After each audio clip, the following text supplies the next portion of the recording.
Hi, everyone. We're just going to wait just a minute till everyone else joins. So just hold on just a minute and we'll get started in a few.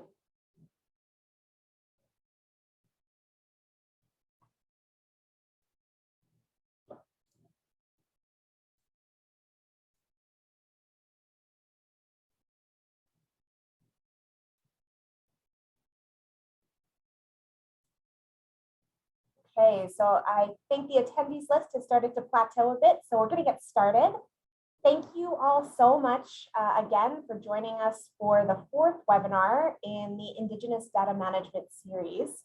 I'm Lauren Bosk, Program Officer in the Research Office at the University of Winnipeg. And I wanted to start again today by acknowledging that where I am located as an uninvited settler of French and Finnish descent in Winnipeg is on the birthplace and homeland of the Métis Nation, Michif, and on the traditional territory of the Anishinaabe, Ojibwe, Nahiawak, Cree, and Anishinawak, Oji Cree people, and a place of importance for the Oyate, Dakota, and Dene Dene peoples.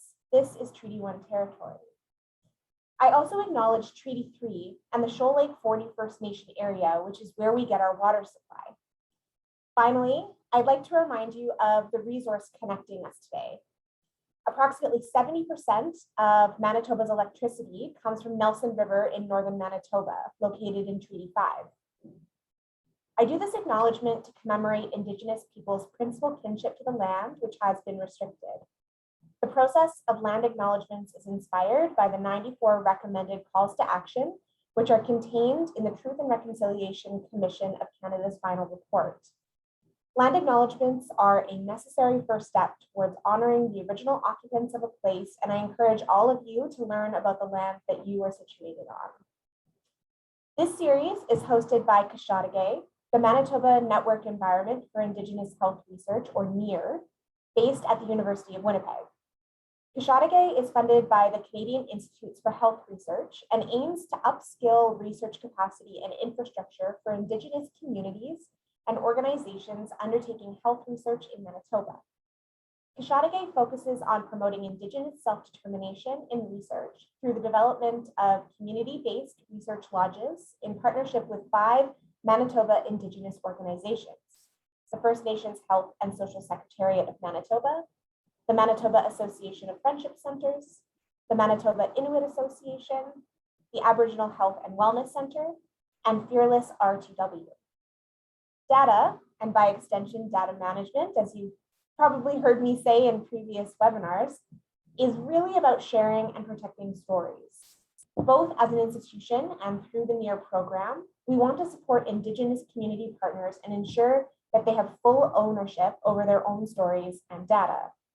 This series, which is hosted by Kishaadigeh and supported by SSHRC and the University of Winnipeg Library, was built with that in mind, and we hope you will continue to learn alongside us from our presenters throughout this series.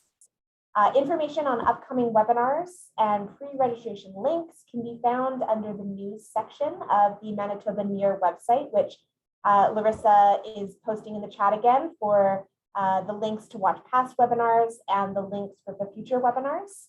So check those out in the chat. And you can also see these links and more information on the Manitoba NEAR social media platforms. This live session is recorded and will be made available under resources and webinars of the NEAR website shortly after the presentation. As always, I just wanted to note a few housekeeping items before we begin. There will be a short post-webinar survey.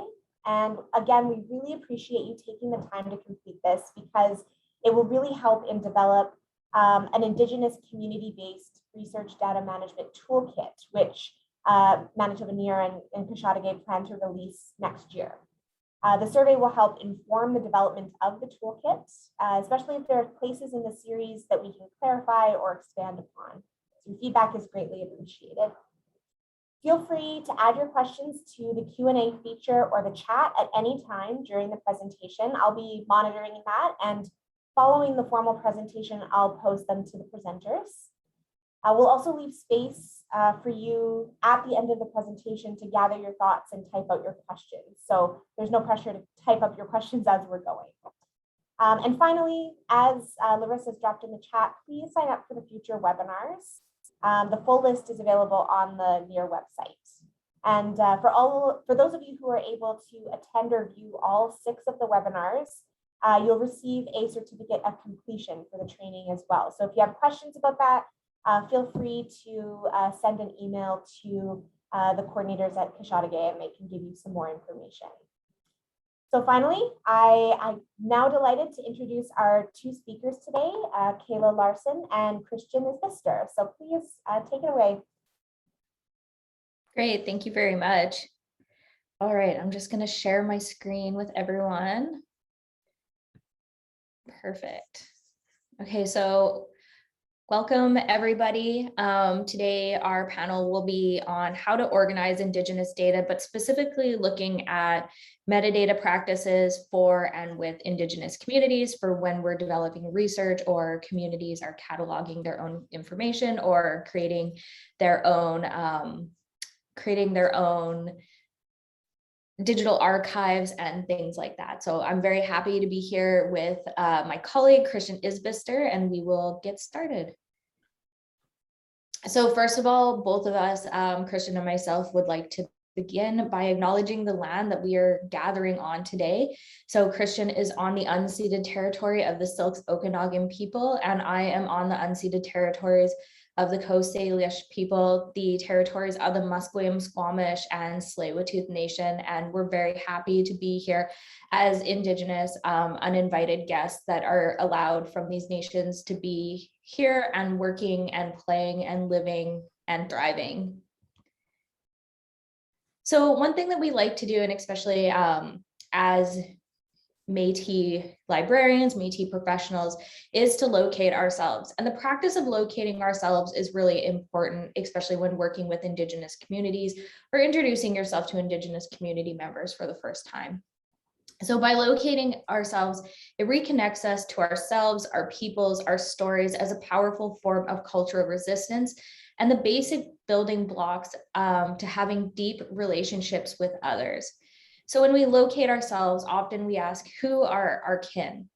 So in Cree, it's Tante Otsi Kia, which means like, where are you from? But not just where are you from geographically, so the lands that you're connected to, but asking who your kin is. So an elder once told me that it means like, where does your umbilical cord go to? So who is your mother? Who do you connect yourselves to? When we locate ourselves, it shows who we're accountable to, and it also acknowledges the lands that we reside on now, not just the lands where we are from.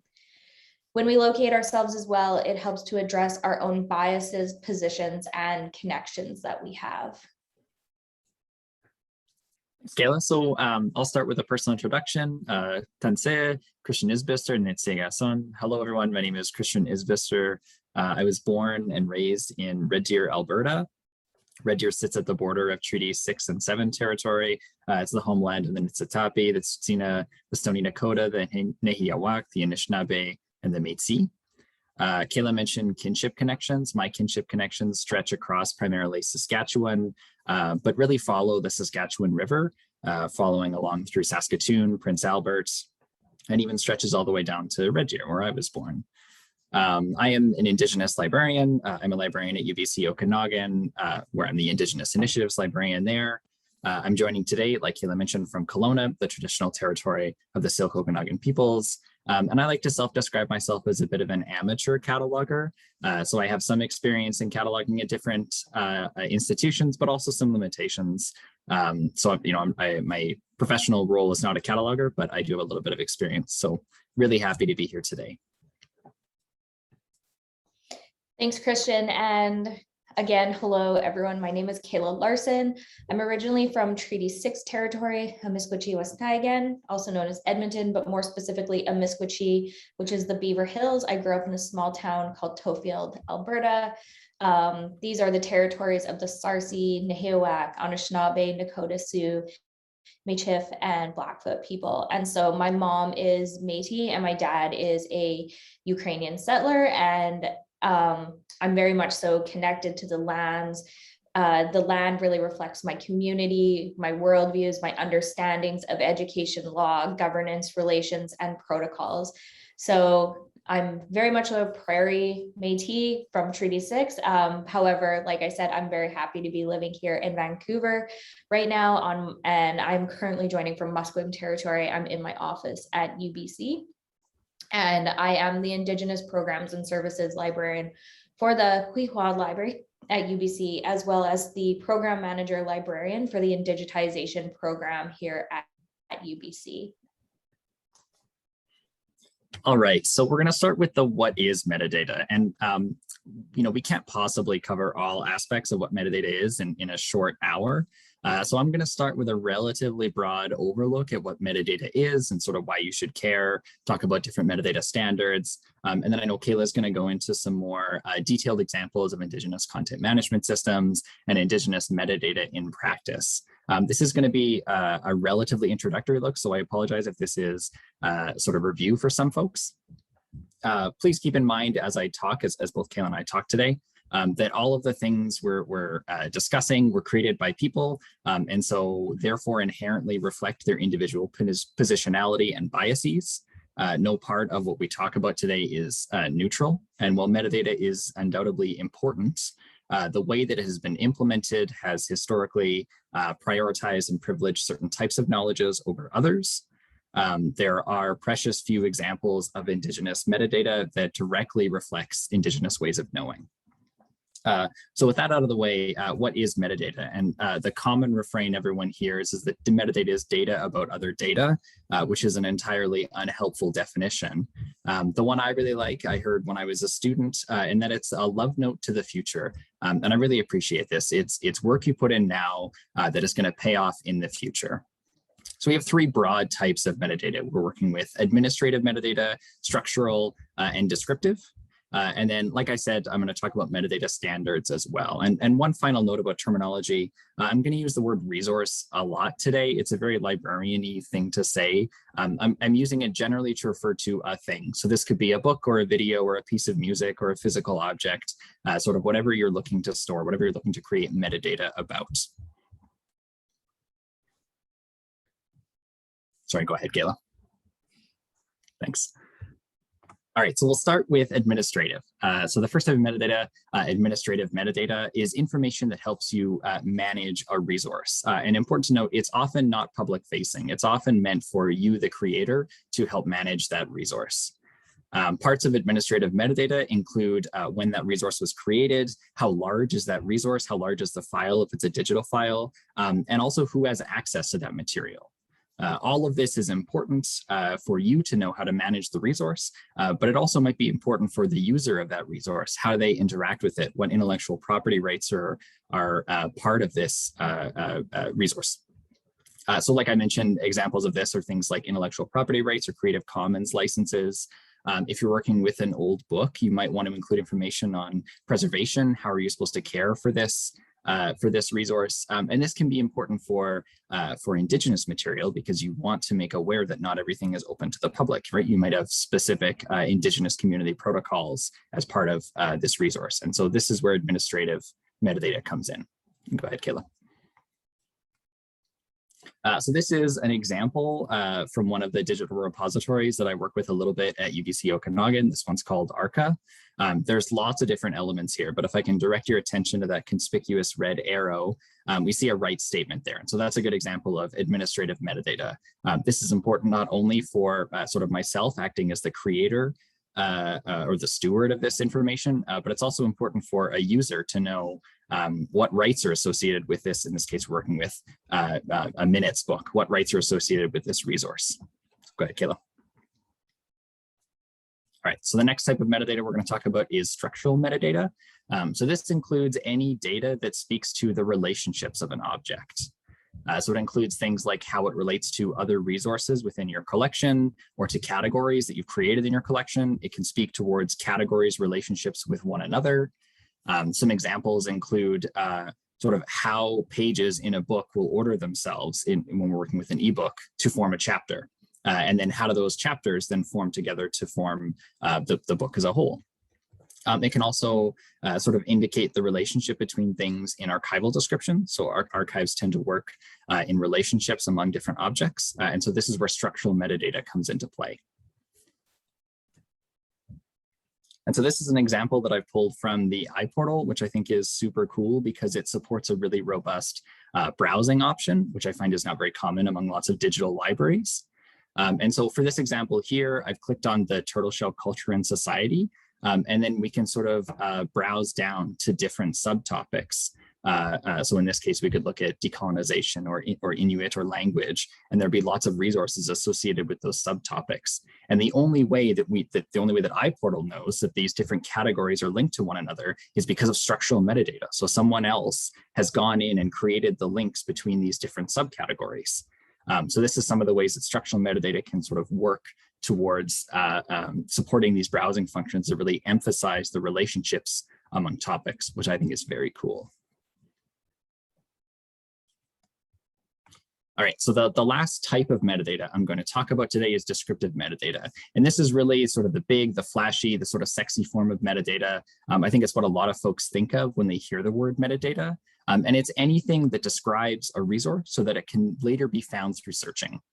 So unlike the other two types of metadata, this one is almost exclusively designed to support a user in searching a database or searching a library to find what they're looking for.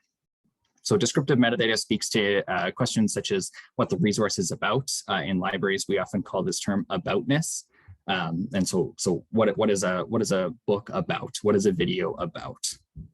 Examples of descriptive metadata can also include things like a title, authors, a description of this work or an abstract, keywords or subject headings, the publisher, all these descriptive elements of a book or a work, sorry. And so I've included here a screenshot from our catalog at UBC. I'm again going to direct your eyes to those red arrows. And so we see lots of different examples of descriptive metadata in work. We have a title, we have an author, a publisher, we have subjects down at the bottom, we have a summary. All of these are examples of descriptive metadata. And when you look in a library catalog, what it's searching for are these elements, these descriptive metadata elements. All right, next I want to touch a little bit on some different metadata standards you might come across. Now there's, I don't even know how many, likely hundreds of different metadata standards meant for so many different purposes. So I will only go over a few different examples to sort of make you aware that they're out there. Again, a reminder to please keep in mind that these are contextual. It might be helpful to do a little bit of research to see which standards are going to match your particular context. Like all things, each standard might be good at some things and is poor at doing other things. No standard is good at everything or for every context. And also, like everything, each standard is informed by its creators. And so once again, lots of these aren't meant for or weren't created with Indigenous realities in mind. Some standards tend to be a little bit more flexible and others are very strict. Some can be a little bit more adaptable and others tend to be very, very rigid. So the first standard I want to talk about is a structural metadata standard. This is sometimes known as a metadata scheme or a schema. We use this kind of standard to determine the structure or the layout of the metadata that you prepare.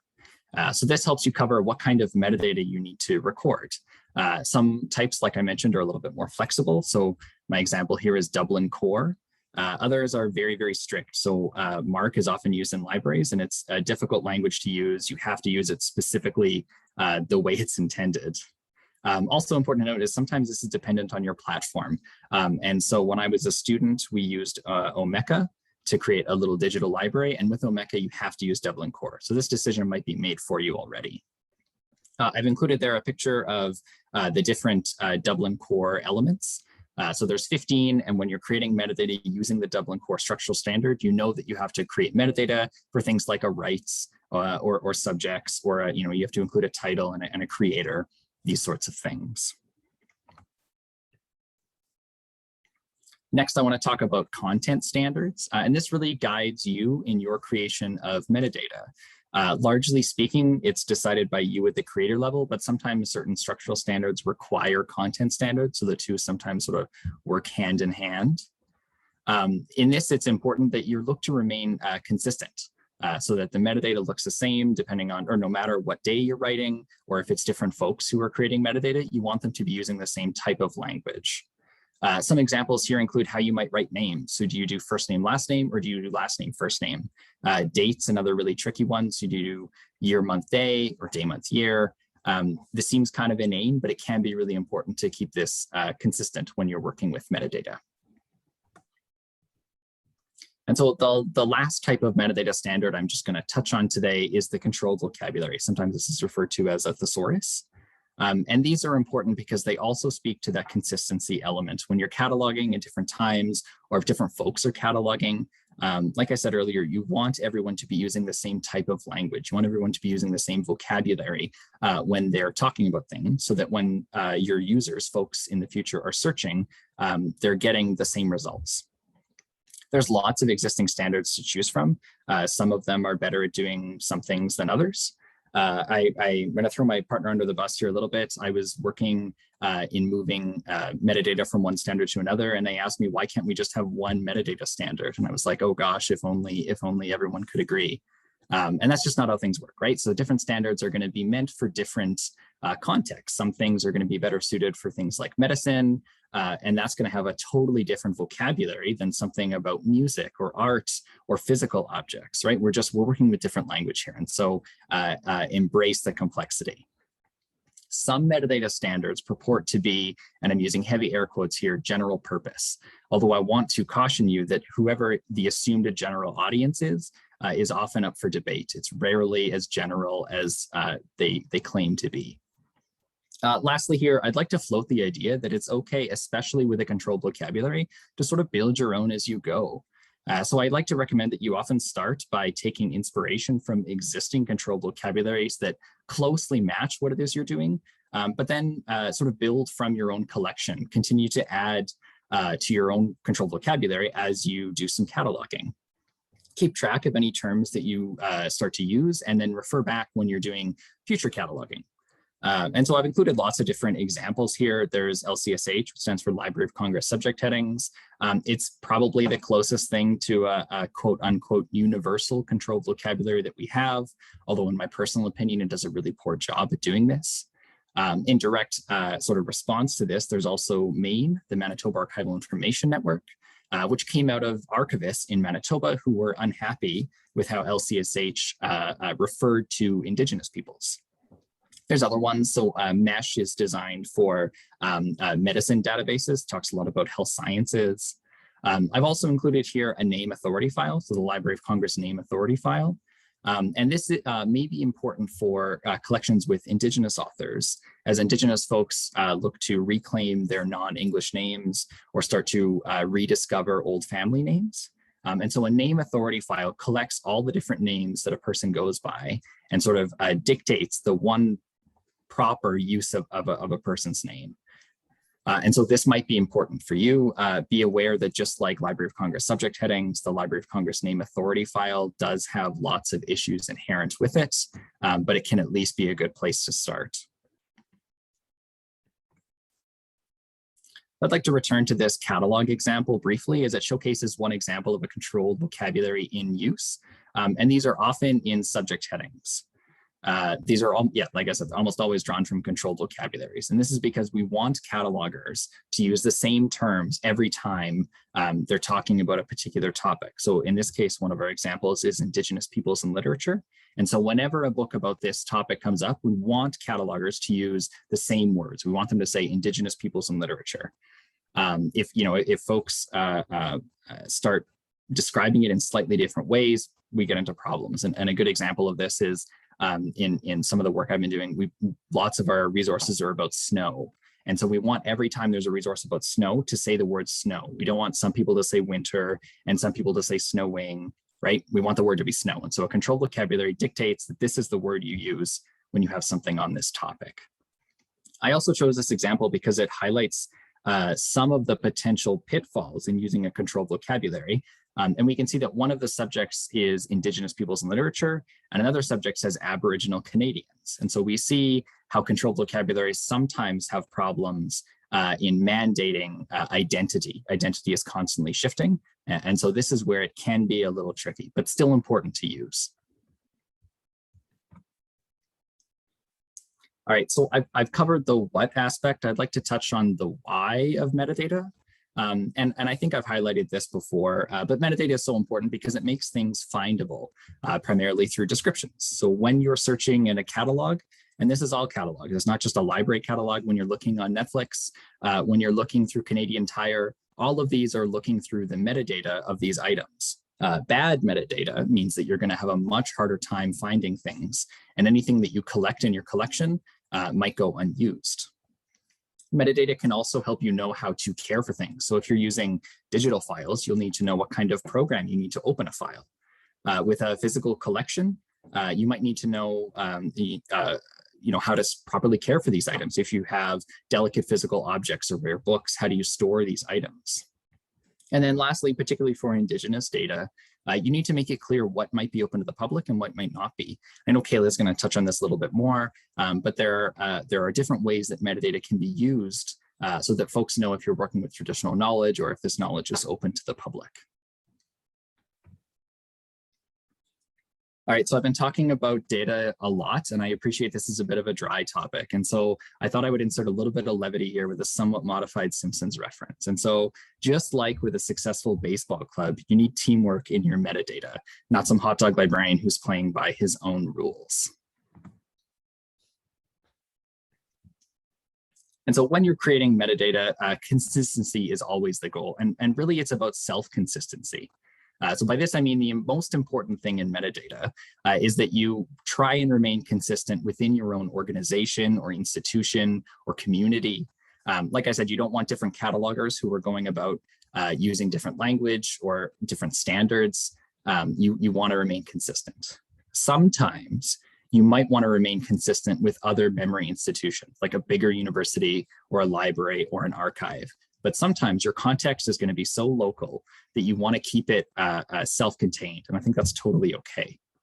Always remember that dominant systems and libraries, including most of the metadata standards and controlled vocabularies, were not created with Indigenous realities in mind. And so they might not work for your own individual communities or organizations or institutions. I'd like to offer a few of my own tips for creating metadata. So as you begin to create metadata, I ask that you consider these questions. If folks are searching, how are they searching? What are they searching for? What do they need? Is browsing an important option? So our example of iPortal supports that function. But if folks aren't going to be browsing, then that's not an important thing to include. Is it important to include things like authors' community names or the treaty territory that they come from? All of these will inform the decisions that you make. Another important question is, what are you using to host your material? So some software will allow you to pick and choose a metadata scheme that fits for you. Others will allow only one. So my example earlier was Omeka. And like I said, that only allows Dublin core. And so this might make some decisions for you. Ultimately, I think it's important to ask these questions and then let the answers sort of inform your decisions that you make about your collection and about the metadata that you prepare. Lastly, I think it's important to use standards when they make sense for you in your context, but don't be afraid to drop them or modify them or change them if it fits the collection that you're building and the resources that you're working with. And lastly, I floated this idea a couple times, but I want to return to it here near the end of my talk. And that's that don't be afraid of building your own systems as you go. This isn't true for all things. I don't recommend you try and build a new metadata standard altogether. But for things like a controlled vocabulary, I think it's totally viable, maybe even preferable, to take inspiration from existing vocabularies out there and then build your own as you go. Start small. And then let it grow organically from your collection. This is something that I do when I catalog certain things. And it's a very low tech solution. I just use a spreadsheet. And so whenever I'm bringing in a new book into our collection, I take a look at my spreadsheet. I see if the words I want to describe it are already in there. And if not, I make a new entry. And so this is a way to sort of build a controlled vocabulary as you work through it. And with that, I will pass it over to Kayla to talk more about Indigenous metadata. Great, thank you so much, Christian. So I will be talking a little bit about community-driven classification and metadata and why it's important that we look within an Indigenous worldview when we're creating metadata so that we can build reciprocal and responsible relationships with the communities that we're working with or within our own communities. So this is just a quote that I pulled to start it off. So metadata is an integral component of a digital library that allows users to access the content through multiple facets, including subject, type, author, etc., and enables both browsing and searching that should reflect the interests and needs of the communities for the digital library that it's designed. So really that aspect of the interests and needs of the community is the big thing when it comes to metadata and metadata reflection. And we've been talking a lot about libraries and metadata, but metadata is an important concept that comes up in research and also in when working with communities to support digital projects that they're doing and non-digital projects. So I just pulled together some examples of libraries and research projects that are using different forms of metadata and metadata practices that really do have communities in mind and kind of indigenizing metadata and metadata practices. So I won't be playing the whole video because we don't have time, but definitely I'm feel free to also share my slides after, and everyone can take a look at the videos and some of the resources that I've shared. But this is also findable on YouTube. So I work for the Kishaadigeh Library here at UBC. And one of the things that the library is known for is that it is the only Indigenous academic library in all of Canada. Because of this, we are strongly connected to the Longhouse beside us, the First Nation House of Learning. And one thing that we do is we go through the 4 R's of the Longhouse. It's respect, responsibility, reverence, and relationships.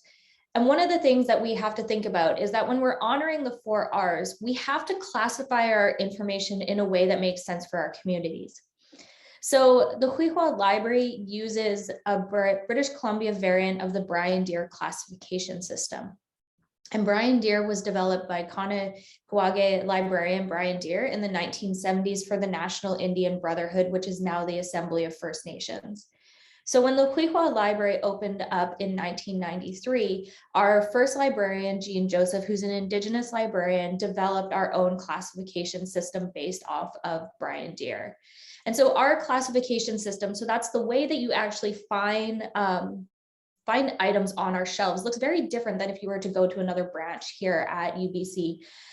Our items are lumped based off of relationships to one another. So we, in our sections on community and community resources, communities that have a relationship to one another, whether that's geographically located or through kin connections, is going to be in the same relevant areas on the shelves. They're going to be beside each other. Additionally, with Brian Deer, we are able to use our own subject headings. So we use our own subject headings, which is the Longhouse, the First Nation subject headings at UBC. And with our subject headings, what we have done with those is we've used language that makes sense to communities. So we've taken out problematic language and we're using language that makes sense to the communities and allows us to be responsible and accountable to the communities that we work with. So with the 2, Brian Deer and the subject headings, we are able to have kind of a decolonized, in air quotes, library through our naming practices and our classification practices. Fortunately for us here at Kishaadigeh, we are a smaller branch, so we are it's a lot easier for us to implement these changes than it is for larger branches and larger libraries and archives across Canada. Welcome to Kishaadigeh Library. And this video, which, sorry, played, was created by some students here at UBC about the library.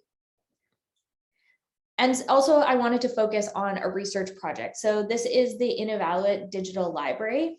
And this was a collaboration with the University of Alberta and the Inuvialuit Settlement Region. So the project really was community focused and community driven. And part of that was also elders and community members work closely with the researchers and with the project to develop the digital library. One of the things additionally with the library was that it incorporated culturally appropriate metadata and description frameworks into the digital library. And there's a link there to actually take a look at what it looks like. So one of the things that I was able to find is that the researchers for the Invalid Digital Library did put out a publication on metadata practices and principles that the community had developed, and kind of the principles that the communities decided were important. So some of the things were like metadata should enable searching and browsing and exploration of the collections. They needed to adopt a core set of elements that were useful, understandable, and sustainable. Additionally, users should have been able to contribute metadata and tags when approved by staff members. As well, there was access rights and reuse conditions that had to be clearly articulated through the metadata. And the metadata had to use a system that was also usable by community members of all different ages, differing with different levels of technology and languages and dialects. So really we can see here that it is community focused. Metadata practices have to be inclusive of the community in a way that makes sense for them. Additionally, here were some metadata characteristics that the community found desirable. So indication of languages and dialects, additionally, names of people, places, so map-based location, looking at different forms of names of people, including traditional and institutional variants of spelling, local languages, as well as dialects in English. And then also looking at reuse and reuse conditions, and for the ability to add community members to add the metadata in the form of keywords, tags, and stories. And so this is from Farnell et al. 2017. So for this, it really does show how community can be involved in metadata creation, but like we were talking about, it needs to make sense for them. It needs to be done in a way that not only we are recognizing authority, control, access, and rights, but in a way that's inclusive of community, in a way that the metadata is allowing for information to be findable in a way that makes sense. So metadata practices are largely part of Indigenous digitization practices. So metadata is incorporated into this. So one of the projects that I work for is Indigitization, and Indigitization is a collaboration here at UBC and with the Irving K. Barber Learning Center and with UNBC Archives. And so these are some of the Indigenous digitization practices that we've been able to identify. So the first one is understanding, and these are the kind of our best practices for it. So understanding Indigenous protocols around ownership and sharing is kind of one of our key things when we are digitizing or working with communities to create digital collections or for research as well. We want to look at naming, so the nationality, the nationhood of participants, using place names and spaces that are Indigenous. So what do Indigenous folks call the land that they're on, the spaces that they are living and thriving in? We want to use culturally relevant metadata, use honorifics for elders and to respect others when appropriate, include stories in the words and experience of community members, support First Nations principles of OCAP, which is ownership, control, access, and possession, as well as look at GIDA, which is the Global Indigenous Data Alliance, and the fair and care principles. And then incorporate TK labels and also look at Indigenous elements of style. So that's Gregory Younging's book. So how are we writing about communities? How are we talking and publishing about communities, and using appropriate language? So again, here's more information about Indigitization. So part of the program is also to clarify community needs regarding conservation, digitization, and the management of Indigenous knowledges. We do so by providing resources like our toolkit and enabling community-led digitization projects through grant and funding. And so our funding and granting models are for BC communities only. However, our toolkit is open access and accessible. And so as part of our digitization toolkit and the openness of it, we do have a section specifically on metadata and metadata description. So as part of section H, we have information about how communities can use metadata and why metadata is important. Best practices and guides. So a lot of what Christian was talking about, kind of the best practices and the standards around metadata, as well as First Nations controlled vocabulary, so ones that have already been created. Additionally, as our mandate is about teaching and learning in H4 of the toolkit on metadata, we have a metadata template that communities and researchers can use when working with communities to fill out metadata in a way that makes sense and kind of help to kind of take away some of that questioning on how do I do this thing? How do I do this description? So there's a nice template there, and there's a link that I've provided below that goes directly to the metadata toolkit for digitization.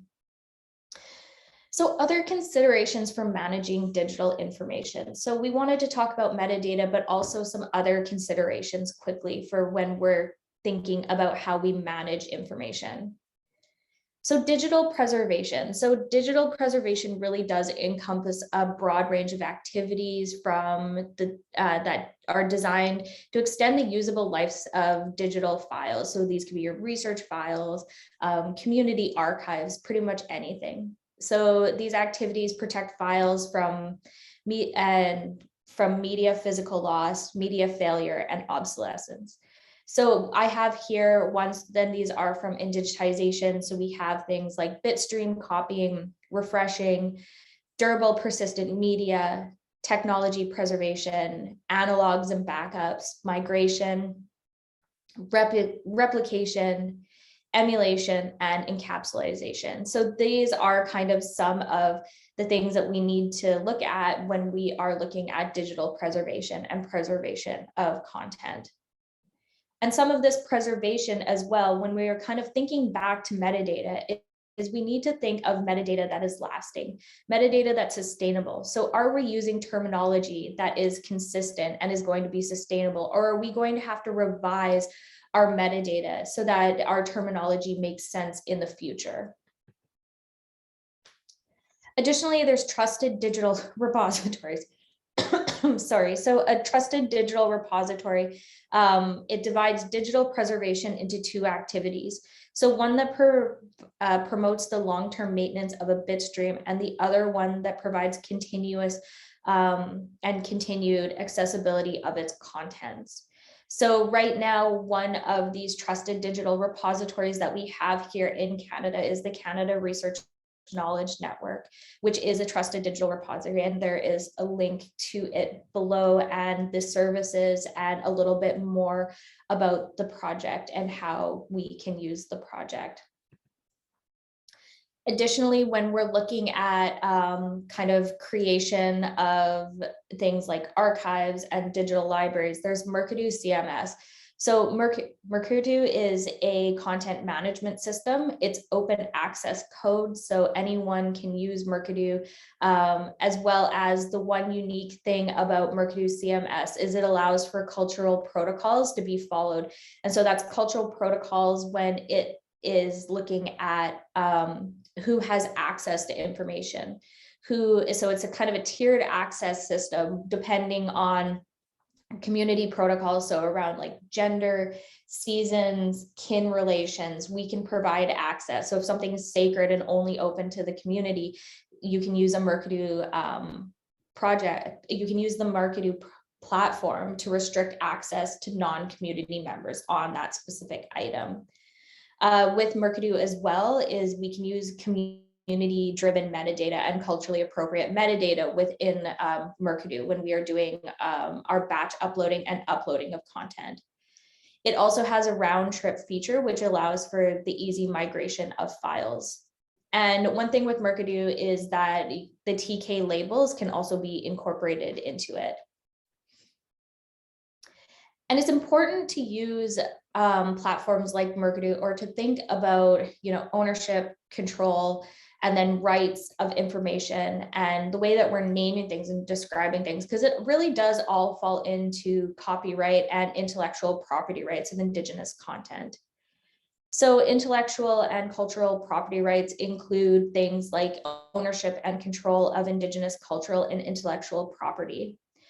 Also ensuring that means of protecting Indigenous cultural and intellectual property are based on the principles of self-determination, to recognize Indigenous people as the primary guardians and the interpreters of their own culture and information, to authorize the reuse and to authorize or refuse to authorize the commercial use of Indigenous cultural and intellectual property according to customary law, to maintain the secrecy of Indigenous knowledges and other cultural practices, full and proper attribution, as well as control the recording of cultural customs and expressions.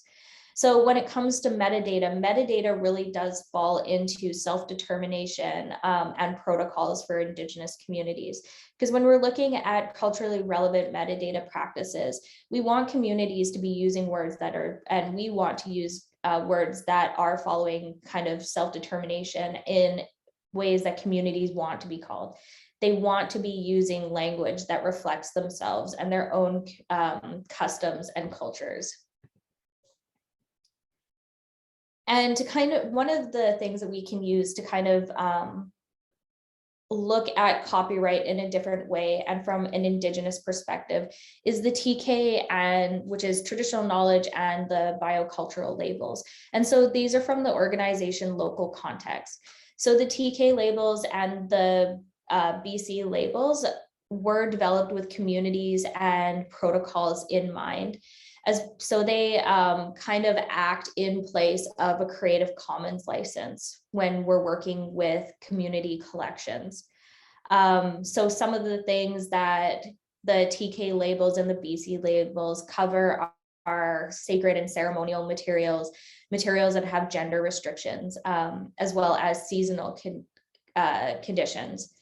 And the TK labels and the text of the labels is intended to be customized by each community. So they really are done at a community level. And all of this, so looking at metadata, looking at knowledge protection, looking at rights and attribution, really all is part of a reciprocal curation workflow and a data workflow for community information. And so this is from the Local Context website. So one of the things that we also incorporate into the curation of data is metadata, and adding in metadata and metadata practices. And all of this comes together to create a responsible way of working with Indigenous digital material, Indigenous knowledges, Indigenous research collections, in a way that we're coming together and we're looking at how to be more ethical, how to put in protections that make sense for communities, how to use language that is decolonizing kind of our thinking within research. And that is it for our presentation today. These are our contacts. So Christian and myself, as well as our Twitters, Indigenous Library Twitter is always such an interesting place. And you'll see us having conversations about things like metadata and descriptive practices within there. So we do have about 10 minutes for any questions. I will stop sharing. I understand that we kind of gave you a lot of information about everything from data management protocols to metadata all today, but we're happy to clarify things, or just additionally, you can contact us and we can answer some questions over email. Wonderful. Thank you both so much for all of this information. There are definitely some questions that have started to come in. So I think the first, just a quick clarification, I saw, Christian, you responded to Julie Pelche asking for clarification on BC, but I see that you may have just sent it to hosts and panelists. So I was wondering if you could just share it out loud. And Julie's question was, what is, when you're thinking about TK and BC labels, she was wondering what the BC stood for. Oh, it stands for biocultural. Right. So so TK would be like traditional knowledge and BC is biocultural. So biocultural would be things like blood samples, as well as like plant varieties. So kind of, so that's like biocultural. Perfect. Thank you. Yeah, it's a small clarification. So that's great. And I see, Christian, you dropped the link in there to the chat for everyone. So thank you so much for doing that. Yeah, you think I got it figured out by now, eh? Oh, it's all good. It's all good. Yeah. It's like a little thing that I catch on my end. I'm like, I don't know if that's going to everyone. So that's perfect. The first question that I'm going to ask the two of you comes from Danielle Fitz. And it is, and I'll just read it out word for word. So traditional Western metadata really focuses on classifying and segregating knowledge into individual and separate disciplines. Do you have any thoughts on the ways that indigenizing metadata can be used to help to recover and incorporate holistic knowledge systems? Kayla, if you want to, like, my answer is to look at the amazing example being used at Huipua Library. So Kayla, if you want to speak to that, I'm more than happy to let you. Yeah, so I'm just rereading the question here into separate disciplines. Yeah, and so this is kind of the tricky thing, because we always say Indigenous knowledges are holistic. They span all different disciplines. So when we're cataloging, it really does kind of go into like arts, health, into history. But I think when we're kind of thinking about Indigenous metadata and Indigenous ways of knowing, we have to kind of think back to, oh, that's a hard one. I know Danielle's an Indigenous librarian, so it's talking to another librarian here. I think we have to look at, and one thing that we do here at Huipua is look at our relationships and look at our worldviews instead of really segregating things. Trying to incorporate things in a way that makes sense to the community. So like I said, instead of having, we bring in the relationship aspect of where communities are, their kin and their geographic. So bringing in kind of that worldview and understanding of the community or even the topic that we're talking about, removing things from areas that might not make sense for an Indigenous community. So some examples of that would be taking out specific, so in Library of Congress. So one thing is that when we're looking at Library of Congress, things like alcoholism is in diseases. We want to remove that and think about it in a way that's a little bit more holistic, more to an Indigenous understanding of it. So putting it in a different section. So bringing in those worldviews instead of really thinking in that Western sense of what it is we're talking about. Now that probably did not 100% answer your question, Danielle. I don't know. Oh, go ahead. Do you have a better one than worldviews? No, not a better one. I think that was pretty much perfect, Kayla. I think if I can add on, speak to some of the problems, like I mentioned a little bit in my talk, like the issue, as you correctly point out, is that all of the, or almost all the existing metadata standards were created from a Western knowledge point of view, right? So few of them are created by Indigenous folks. And so of course they're not going to reflect Indigenous ways of knowing, Indigenous relationality. And so I think one potential way is to hopefully encourage more Indigenous folks to become librarians, that they can then develop metadata standards that do reflect Indigenous ways of knowing. But this problem is cyclical in that the existing ways of cataloging information, I think, pushes folks out of metadata and out of librarianship. And then we don't get folks developing these standards. And then, it just sort of wraps in on itself. But I think that's a great question. I really appreciate you pointing that out.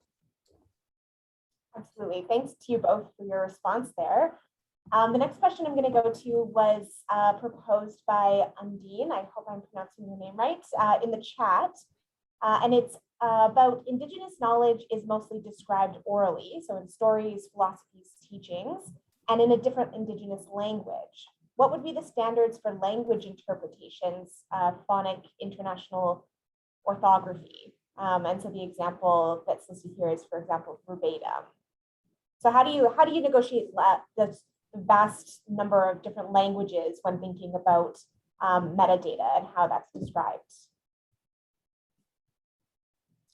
Kayla, do you have an example? I have I don't have a good example for this one, and I'm embarrassed to say one of the collections we work with does work with like traditional oral knowledge, and our metadata is entirely in English, which feels bad.